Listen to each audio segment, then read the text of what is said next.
প্রেম অন্ধ, প্রেম কোনো যুক্তি মানে না। আরো কত কথাই শোনা যায় এই প্রেম ভালোবাসা নিয়ে।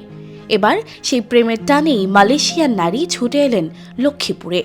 প্রথমে পরিচয় থেকে বন্ধুত্ব, তারপর প্রেম, এরপর সীমানা পেরিয়ে বাংলাদেশের লক্ষ্মীপুরে চলে আসেন ৩২ বছর বয়সী মালয়েশিয়ার তরুণী নূর আজিরা বিনতে আজহার।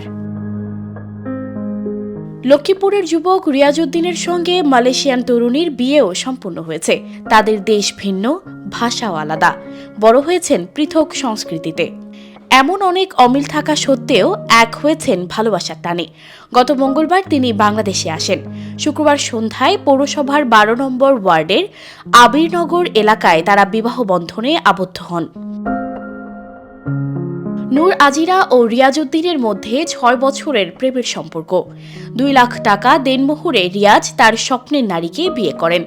বিয়ের পরপরই সবার উপস্থিতিতে নগদ ২৫,০০০ টাকা, হীরার আংটি ও সমপরিমাণ অর্থের স্বর্ণালংকার দিয়ে দেনমোহর পরিশোধ করেন তিনি। তবে এ সময় উপস্থিত ছিলেন না ওই নারীর পরিবারের কোনো সদস্য।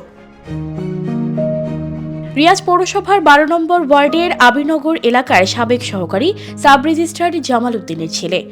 কনে আজিরা মালয়েশিয়ার কুয়ালালামপুরের আজহা বিন হুসাইন ও নূর আশিকিন বিন আরেফিন দম্পতির মেয়ে।